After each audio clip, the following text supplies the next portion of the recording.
Shalom. Senang rasanya bisa belajar bersama-sama saudara di dalam program Bible Study online CK7 ini, di mana kita semakin hari semakin mengenal isi hati Tuhan, lalu kita juga serupa dengan gambaran Kristus. Karena dengan mempelajari Alkitab ini saudara, ini adalah firman Tuhan sendiri dan itu Tuhan sendiri. Nah, kalau kita punya kerinduan belajar bersama, mengenal Allah lebih dalam lagi, maka Allah sangat disukakan. Dan Tuhan pasti akan membukakan rahasia-rahasia tentang kehidupan rohani seperti apa yang Tuhan ingin lakukan bagi anak-anaknya. Nah, hari ini kita akan masuk kepada hakim yang baru, ya, yaitu Simson. Siapa yang gak pernah dengar kata Simson ya saudara? Ini orang besar sebenarnya. Ya. Ini pilihan Allah, nazir Allah. Ya. Kita akan belajar mulai dari masa-masa kelahirannya, masa-masa pemilihan Allah kepada Simson. Mengapa Simson dijadikan pahlawan dan orang yang terdaftar sebagai hakim-hakim di dalam kitab suci kita ini. Nah, sebelum kita membaca, merenungkan di pasal yang ke-13 ini saudara, mari kita minta Tuhan mengurapi kita, menjamah kita, supaya kita betul-betul mengerti apa yang dikehendaknya untuk kita lakukan. Terima kasih Tuhan. Terima kasih Yesus. Buat anugerah-Mu, buat kasih setia-Mu, buat kebaikan-Mu, buat rahmat-Mu selalu baru setiap hari. Kami nikmati, kami rasakan kasih-Mu Tuhan. Kau yang memilih kami, Kau yang menetapkan kami menjadi umat pilihan-Mu. Syukur kepadamu Tuhan, syukur kepadamu Yesus.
Betapa aku bersyukur padamu atas perbuatanmu.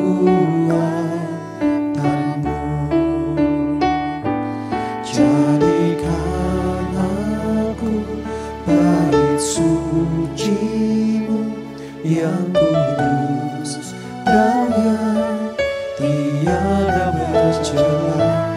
Jadikan aku mesbah doa-Mu bagi keselamatan bangsaku.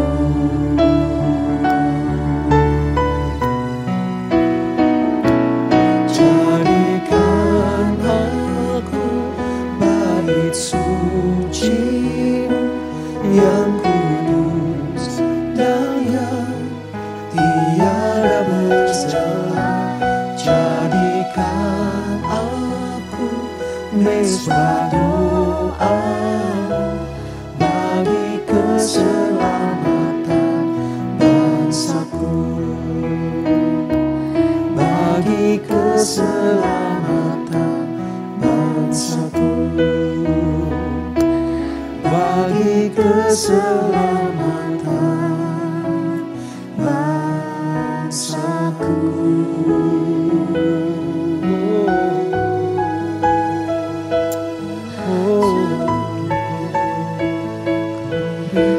Tuhan Yesus,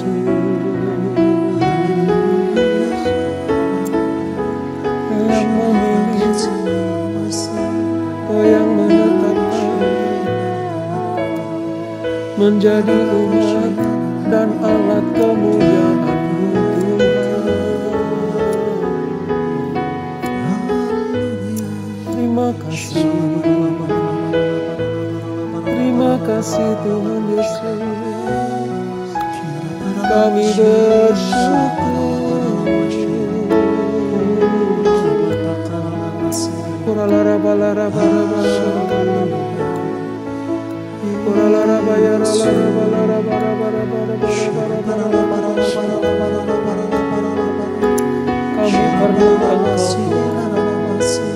Kami perlu Engkau, kami perlu Engkau Yesus. Kami tak dapat jalan sendiri.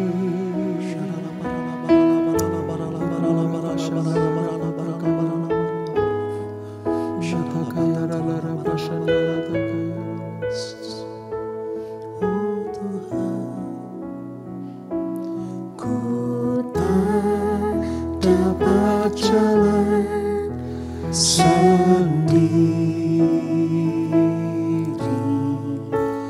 Tuhan tolonglah daku.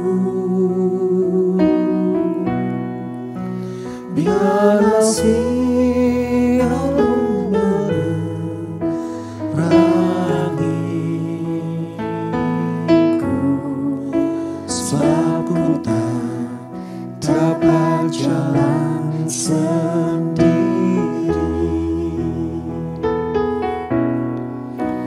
Ku tak dapat jalan sendiri, Tuhan tolonglah daku.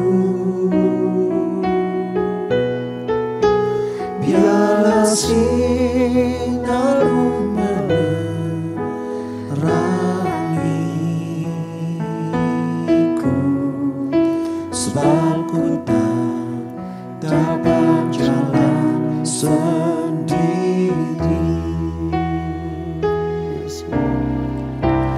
Ku tak dapat jalan sendiri,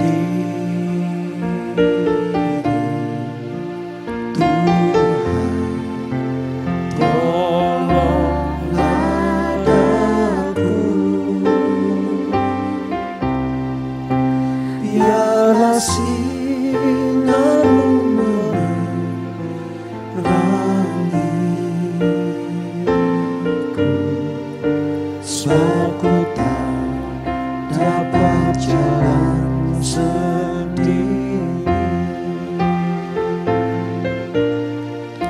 sebab ku tak dapat jalan sendiri.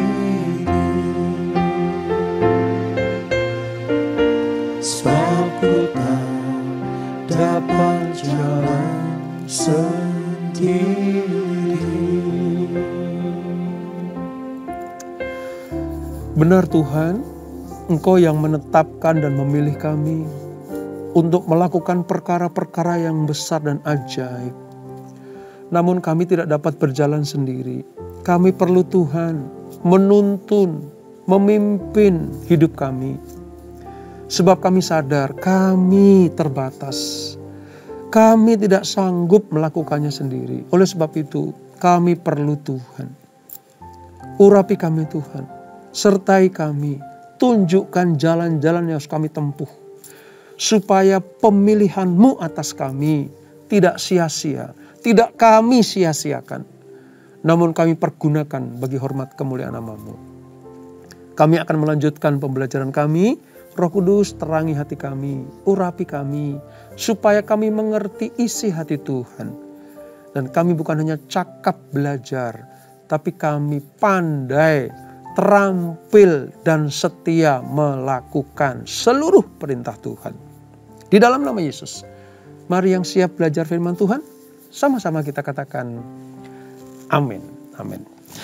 Baik, kita akan membaca beberapa ayat dari Hakim-Hakim pasal 13, saudara. Kita akan mulai dari kehidupan Simson saat dia lahir. Sebelum nanti melewati masa-masa yang sangat krusial baginya. Sebelum dia nanti dipakai Tuhan menjadi pahlawan bagi orang Israel. Walaupun tragis matinya. Tapi mari kita mulai dari sisi kelahiran Simson terlebih dahulu. Hakim-Hakim pasal 13, Alkitab kita Perjanjian Lama halaman sekitar 277. Ayat 1 sampai ayat yang ke-7 terlebih dahulu saudara. Demikian firman Tuhan. Lahirnya Simson. Orang Israel melakukan pula apa yang jahat di mata Tuhan. Sebab itu Tuhan menyerahkan mereka ke dalam tangan orang Filistin 40 tahun lamanya.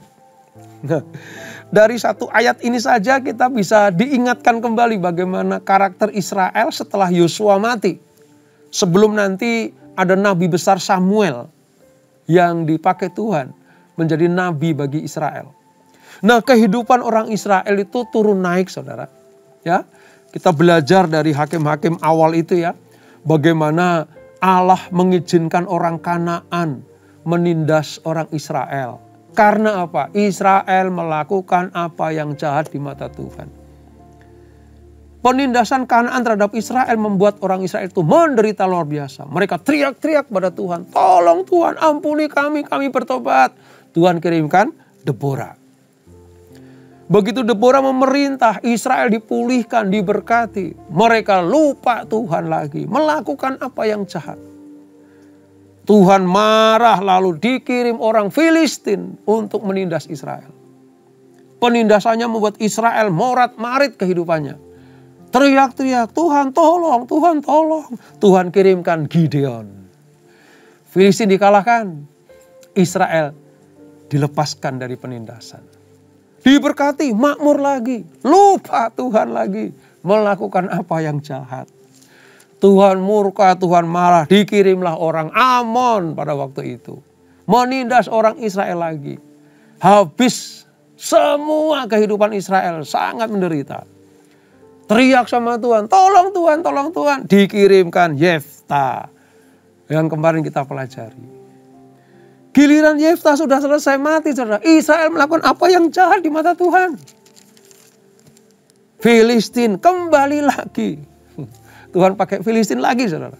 Untuk menindas bangsa Israel. Nah, di ayat yang kedua, Allah menjawab, memperhatikan teriakan orang Israel. Pada waktu itu ada seorang dari Zora, dari keturunan orang Dan, suku Dan. Namanya Manoah. Istrinya mandul, tidak beranak. Dan malaikat Tuhan menampakkan diri kepada perempuan itu dan berfirman kepadanya demikian. Memang engkau mandul, tidak beranak. Tetapi engkau akan mengandung dan melahirkan seorang anak laki-laki. Jadi dari suku Dan, laki-laki namanya Manoah, istrinya mandul. Tetapi Tuhan berfirman, nanti kamu akan punya anak laki-laki. Oleh sebab itu, peliharalah dirimu. Jangan minum anggur atau minuman yang memabukkan. Dan jangan makan sesuatu yang haram. Ini perintah Tuhan kepada orang tua dari bayi yang akan lahir itu. Sebab engkau akan mengandung dan melahirkan seorang anak laki-laki. Kepalanya takkan kena pisau cukur. Sebab sejak dari kandungan ibunya, anak itu akan menjadi seorang nazir Allah. Dan dengan dia akan mulai penyelamatan orang Israel dari tangan orang Filistin. Arti kata nazir itu adalah orang yang dikhususkan oleh Tuhan, kepada Tuhan dan untuk Tuhan. Supaya lewat orang yang nazir ini, Allah bekerja kepada bangsa Israel. Itu nazir Allah, saudara. Ayat 6. Kemudian perempuan itu datang kepada suaminya dan berkata, telah datang kepadaku seorang abdi Allah yang rupanya sebagai rupa malaikat Allah. Amat menakutkan. Tidak kutanyakan dari mana datangnya dan tidak juga diberitahukannya namanya kepadaku. Tetapi ia berkata kepadaku, engkau akan mengandung dan melahirkan seorang laki-laki. Oleh sebab itu, jangan minum anggur atau minuman yang memabukkan. Dan janganlah makan sesuatu yang haram. Sebab sejak dari kandungan ibunya sampai pada hari matinya, anak itu akan menjadi seorang nazir Allah. Lalu ayat 8, saya tambahin sedikit ya saudara. Lalu ketika mendengar berita dari istrinya itu, Manoah memohon kepada Tuhan katanya, ya Tuhan, berilah kiranya abdi Allah yang kau utus itu datang pula kepada kami dan mengajar kami apa yang harus kami perbuat kepada anak yang akan lahir itu. Ayat 9, maka Allah mendengarkan permohonan Manoah sehingga malaikat Allah datang pula kepada perempuan itu ketika ia duduk di padang dan ketika Manoah suaminya itu tidak ada bersama-sama dengan dia. Nah, sepinggal kisah dari mula-mula kelahiran Simson ini saudara, sudah dinubuatkan, sudah diberikan kabar kepada orang tuanya bahwa yang akan lahir ini adalah nazir Allah dan akan menjadi penyelamat bagi Israel atas penindasan orang Filistin. Kalau kita baca selanjutnya saudara, sebenarnya kisah mengenai Simson ini berbeda coraknya dengan kisah-kisah lain yang tercantum dalam kitab Hakim-Hakim. Sebagai contoh misalnya Deborah, Gideon, Yefta, gitu ya, agak berbeda dengan Simson ini. Kenapa? Karena kisah hakim yang satu ini yaitu Simson diceritakan riwayat hidupnya ya, seorang pahlawan setempat. Mulai dari kelahirannya sampai dengan meninggalnya udah diceritain. Ini orang yang perkasa. Ini raksasa, bagaikan raksasa. Tapi sekalipun ya, dia masih kanak-kanak, sudah dipersiapkan. Kalau Allah mengangkat Deborah kan ya sudah jadi udah dewasa. Gideon sudah dewasa. Yefta masa-masa sedang kuat-kuatnya. Tapi kalau Simson belum lahir sudah disediakan. Nah, terlepas dari nanti riwayat Simson yang agak tragis dan menyedihkan ini, tetapi Allah sudah menetapkan bahwa Simson akan menjadi nazir Allah. Nah, mari kita lihat saudara. Arti kata Simson dari bahasa Yunaninya itu sebenarnya Samson. Jadi kalau saudara sering bertanya kan, Pak, apa bedanya antara Simson dan Samson? Gitu ya. Kalau Simson ya, itu dalam bahasa Ibrani sebenarnya Shemes. Itu artinya matahari. Kalau orang Yunani manggilnya Samson. Nama ini diberikan orang tuanya karena berpengharapan atas janji Allah yang diucapkan oleh Nabi Allah itu, bahwa dia akan menjadi pahlawan bagi bangsanya. Kekuatannya bagaikan matahari. Dan tenaganya sangat ajaib. Karena tandanya tidak ada pisau cukur yang akan memotong rambutnya. Itu kekuatan Simson. Sejak dari awal, bahkan belum lahir, sudah dinyatakan oleh abdi Allah itu. Betul saudara, Simson lahir. Itu pada masa-masa penindasan 40 tahun oleh orang Filistin terhadap bangsa Israel. Tepatnya kira-kira 1090 sebelum Masehi. 1090 sebelum Masehi. Simson memulai karirnya ketika orang Filistin mulai merebut tabut perjanjian dan membakar kota Shilo. Nanti di 1 Samuel pasal yang keempat akan kita ketahui itu. Akibatnya apa? Orang Israel ketakutan. Bukan hanya takut, tapi menghambakan diri, tunduk di bawah tekanan Filistin. Sehingga apa? Orang Israel kehidupannya sangat-sangat ditentukan oleh kebijakan orang Filistin. Hidup rohaninya ngaco, pertobatan nasional tidak ada. Ya, sampai nanti selama 20 tahun masa pengabdiannya, Simson nanti mengembalikan orang Israel kepada jati dirinya, yaitu umat pilihan Allah. Nah, kalau kita selidiki sedikit tentang Simson ini ya saudara. Dia itu seperti lahirnya Ishak, anak Yakub. Anaknya Abraham. Ya, Ishak itu lahir dari perempuan yang mandul. Gitu. Samuel. Nabi Samuel itu jadi keluar juga atau lahir juga dari perempuan yang mandul. Ibu Hana namanya. Bagaimana setiap hari berdoa minta dapat punya anak gitu ya. Karena madunya Penina itu ya, itu menghina terus gitu, madunya. Ya, menghina terus gitu. Sama juga dengan Yohanes Pembaptis. Mamanya Elizabeth itu sebenarnya mandul. Ya. Tetapi Allah memakai orang yang seperti ini. Yang dilahirkan dari perempuan yang mandul ini. Simson pun sebenarnya lahir dari perempuan yang mandul. Tetapi Tuhan datang kepada orang tuanya. Kepada mamanya Simson. Dan papanya Simson yaitu Manoah. Bahwa nanti anakmu laki-laki akan menjadi pembebas Israel. Itu ayat yang kelima tadi. Nah, ketika Simson dipersiapkan Allah, Israel sedang giat-giatnya ditekan oleh orang Filistin, menyembah berhala, menjadi abdi bagi orang-orang kafir yang berlangsung puluhan tahun, 40 tahun.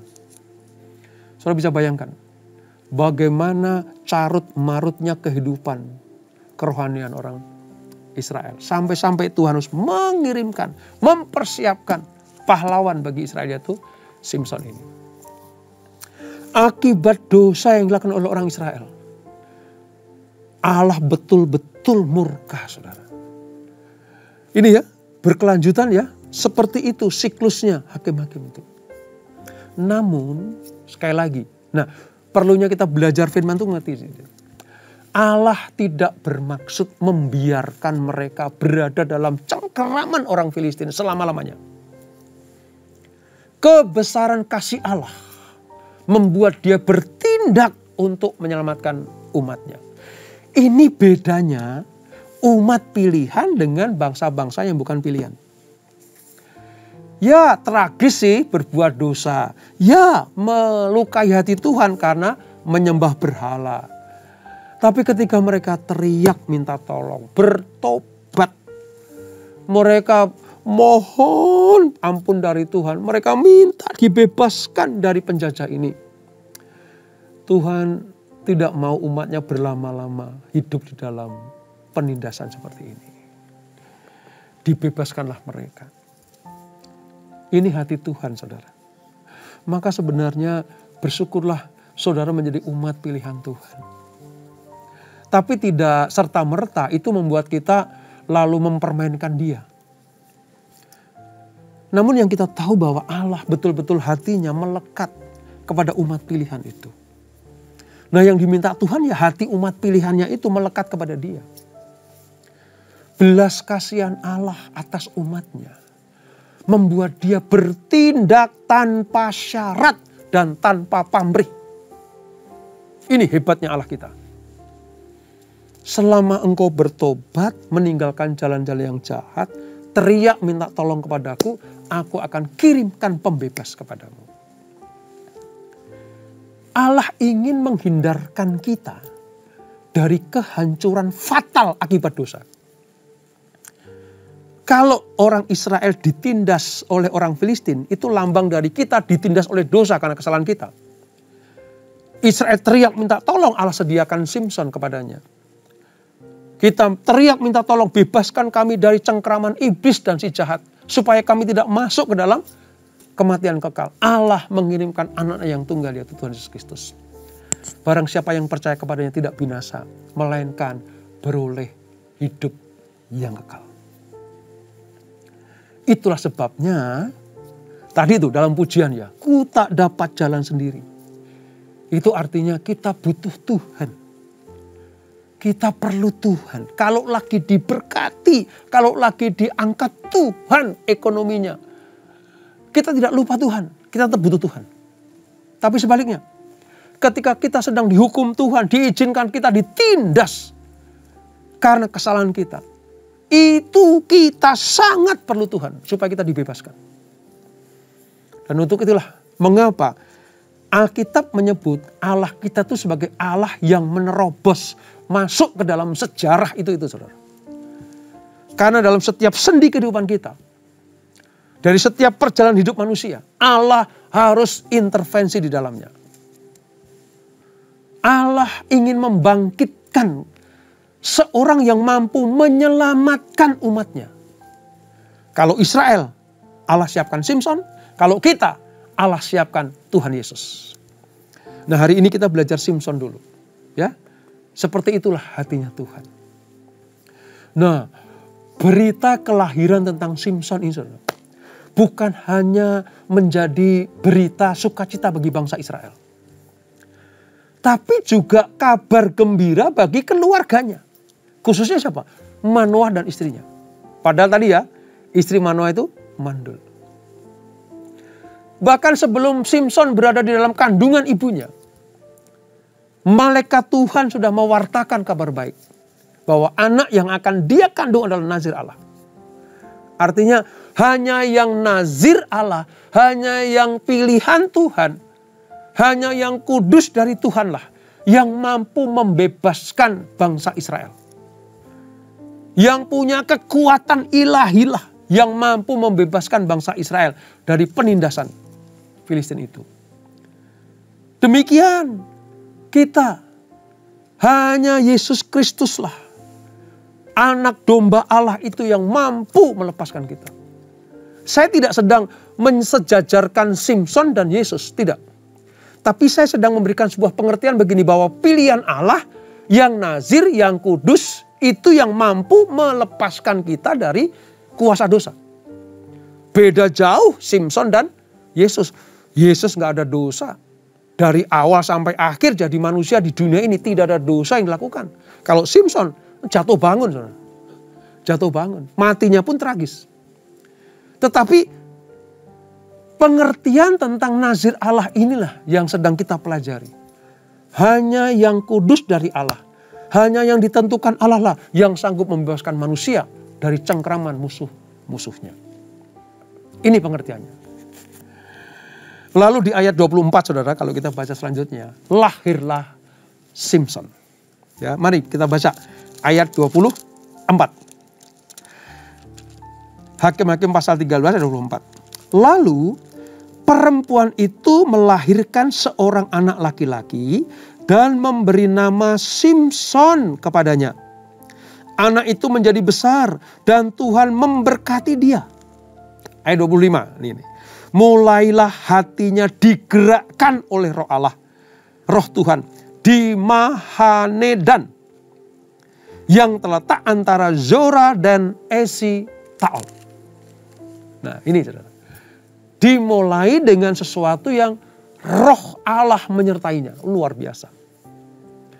Ini satu-satunya berita kelahiran seorang hakim dalam kitab Hakim-Hakim ini. Hanya Simson.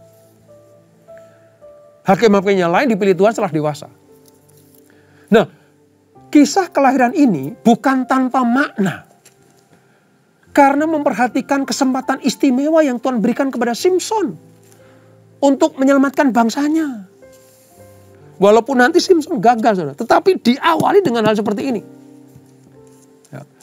Simson nanti pada gagal dalam memenuhi tugasnya. Ya, membinasakan orang Filistin, tapi tidak mengalahkan seluruhnya. Namun dari kisah awal kelahirannya ini kita bisa melihat bagaimana Allah betul-betul memilih sejak dia belum lahir pun sudah ditentukan oleh Tuhan. Ini hak yang istimewa sekali. Kalau kita bandingkan sedikit ya antara Yefta yang kemarin kita pelajari dengan Simson, maka ada hal yang menyamai sebenarnya. Bahwa begini, kita dapat mendapatkan bahwa lingkungan bukanlah satu-satunya faktor yang mempengaruhi hidup dan karakter seseorang. Ingat ya, Yefta pernah ada di lingkungan itu ya, perampok-perampok ya. Tapi kalau dipilih Tuhan, hidup dalam kebenaran, ya menang, diberkati, sukses. Gitu. Tapi sebaliknya, ya, lingkungan juga, itu lingkungan kurang apa coba Simson itu? Bapaknya benar, Manoah itu. Ibunya benar, walaupun mandul tapi diberkati Tuhan. Disuruh hidup kudus sebelum melahirkan. Anaknya lahir dalam keadaan nazir Allah. Itu kan lingkungannya benar. Lingkungannya kudus. Pilihan Allah. Tapi tidak serta-merta nanti menghasilkan hakim yang benar. Gitu loh maksud saya. Jadi lingkungan bukan satu-satunya pengaruh terhadap karakter seseorang. Kalau kita melihat karakter Yefta udah gak mungkin dipakai Tuhan lah. Wong perampok. Gak mungkin dipakai Tuhan, perampok. Kan gitu, ini pikiran kita. Kalau kita mikirin juga Simson, gak mungkin lah gagal. Karena apa? Lahir saja udah nazir gitu. Dari sini kita belajar faktor penting yang menjadi penentu atas berhasil dan gagalnya dalam melakukan kehendak Allah adalah keputusan manusia itu masing-masing. Karena setiap orang punya kesempatan untuk hidup dan berkarya bagi Allah. Tinggal mau tetap setia atau tidak. Ada orang yang mengawali dengan roh tapi mengakhiri dengan daging. Tapi sebaliknya, ada orang yang hidupnya tidak diawali dengan roh Allah. Bahkan dimulai dengan kedagingan. Tapi diakhiri dengan roh Allah. Banyak contohnya. Kalau kita lihat di perjanjian baru ya misalnya ya. Seperti Saulus. Memulai dengan apa? Hidupnya kacau, hidupnya melawan titah Allah, memusuhi umat Allah. Tapi di akhir hidupnya dia menjadi nabi yang besar, rasul yang besar. Ini, saudara, dikembalikan kepada masing-masing pribadi. Kesempatannya sama, kepada Yefta dan Simson kesempatannya sama. Tetapi lingkungan memang penting, tapi tidak menjadi satu-satunya faktor keberhasilan seseorang. Walaupun lingkungan yang baik itu sangat mendukung. Tetapi tidak menjadi penentu satu-satunya. Sebab di dalam Tuhan, jika merespon dengan baik, seorang perampok pun kalau bertobat, jadi manusia yang benar. Pembunuh sekalipun seperti Saulus, kalau dia bertobat, mau dipakai Tuhan, ya jadi rasul. Tapi sebaliknya, seperti raja pertama Israel, Saul, memulai dengan roh tapi mengakhiri dengan daging. Ya binasa. Oleh sebab itu, kalau kita sudah dipilih Tuhan, mungkin sejak dari kandungan, keluarga kita udah keluarga Kristen, lingkungannya lingkungan Kristen, ayo pelihara roh Allah itu. Pelihara pilihan Allah itu. Supaya apa? Kita tidak mengakhiri hidup kita dengan kedagingan. Sama seperti Simson. Tapi sebaliknya, kalau mungkin ada di antara kita yang lahir ya tanpa kita minta sebenarnya, lahir dari kondisi yang tidak mendukung secara rohani, bahkan ada dalam kumpulan orang-orang yang jahat. Tapi kalau Allah memanggil dan memilih saudara dan saya, pegang itu, keluar dari zona itu, supaya apa? Sama seperti Yefta memilih Tuhan. dipilih Tuhan melakukan perkara-perkara yang besar dan dia dipakai Tuhan dengan luar biasa. Pilihan ada di dalam saudara dan saya. Ketika kita dipanggil untuk menjadi alat kemuliaan Tuhan, apakah kita tetap setia sampai mati? Setia sampai akhir. Kalau kita lakukan kesetiaan sampai mati, sampai akhir itu, mahkota kehidupan akan menjadi bagian kita. Dari awal kehidupan Simson kita bisa tahu, tidak menjadi alasan utama, tidak menjadi jaminan orang sejak lahir sudah dinazir Allah akan selalu menang sampai garis akhir. Namun sebaliknya, tidak menjadi jaminan orang yang hidupnya sekarang ini rusak. Tapi kalau Allah sudah menetapkan, Allah sudah memilih, akan dijadikan nazirnya Allah. Semakin kita mengerti tentang pikiran Tuhan, semakin kita mengerti tentang keputusan Tuhan, semakin kita mengerti hatinya Tuhan itu seperti apa. Mungkin bagi manusia mustahil, mana mungkin Simson yang sejak lahiran kayak begitu, mana mungkin gagal. Toh gagal. Mana mungkin seorang Yefta, bahkan dikatakan itu ketua perampok, bisa dipakai Tuhan menyelamatkan bangsanya, orang dari penindasan orang Amon. Mana mungkin? Nyatanya bisa. Bagi Allah gak ada yang mustahil. Oleh sebab itu, minta tuntunan Tuhan. Sertai aku Tuhan, sertai aku Tuhan, sertai aku Tuhan. Dan kita tidak boleh menilai orang lewat kacamata kita sendiri. Kita tidak bisa menjudge orang. Wah, kamu sekali jahat akan jadi jahat selamanya. Kamu dari awal sudah menjadi orang kudus, akan menjadi kudus selama-lamanya. Tidak menjamin. Yang menjamin kita tetap ada di dalam kasih karunia Allah dan layak di hadapan Tuhan adalah kesetiaan dan ketaatan kita kepada Allah. Ini yang dapat kita pelajari dari kelahiran Simson. Yang kita pelajari dari awal-awal kehidupan Simson. Peringatan bagi kita semuanya. Tetap setia, taat, minta pertolongan dan perlindungan Tuhan. Maka hidup kita dari awal sampai akhir akan berkenan kepada Tuhan. Kita tundukkan kepala. Bapak, terima kasih. Dari awal kehidupan Simson kami sudah belajar. Bagaimana Tuhan memilih orang-orang atas kedaulatan Tuhan. Tuhan bisa memilih orang yang sejak belum lahir saja sudah ditetapkan akan menjadi orang nazirnya Tuhan. Tetapi Tuhan juga bisa memilih orang-orang yang sudah dewasa menjadi hakim, menjadi nabiah bagi bangsa Israel. Artinya semua keputusan dari Tuhan, penyelamatan bangsa Israel, Allah yang menentukan. Oleh sebab itu, pelajaran yang dapat kami petik pada hari ini, tetap setialah dalam panggilan Tuhan. Tetap taat di dalam jalan-jalan Tuhan. Terus bergantung kepada Tuhan senantiasa. Jaga kehidupan berkenan kudus di hadapan Tuhan. Rahasia-rahasia yang Tuhan berikan kepada kita, jangan sampai diketahui oleh musuh kita. Maka kita disebut sebagai nazir Allah yang dipakai Tuhan dari awal sampai akhir mempermuliakan nama Tuhan. Terima kasih Bapa. Terima kasih Roh Kudus. Terima kasih Tuhan Yesus. Berkati anak-anakmu, berkati kami semuanya. Keluarga demi keluarga. Usaha, bisnis, pekerjaan anakmu diberkati. Kesehatan kami diberkati Tuhan. Dan yang paling penting dari apa yang dapat kita pelajari. Kami mau tetap taat setia kepada Tuhan Yesus Kristus. Sampai Yesus datang yang kedua kali. Maka kami disebut sebagai orang-orang yang layak di hadapan Tuhan. Sebelum kami berpisah, kami siapkan hati kami terima berkat yang daripadamu. Kekasih-kasih Kristus arahkan hatimu kepada Tuhan. Terimalah berkat kasih anugerah dari Allah Bapa yang berlimpah-limpah. Di dalam anaknya yang tunggal Tuhan Yesus Kristus. Dan persekutuan yang manis dalam Roh Kudus menyertai kita semuanya. Mulai saat ini sampai Maranatha. Yesus datang menyebut kita semuanya.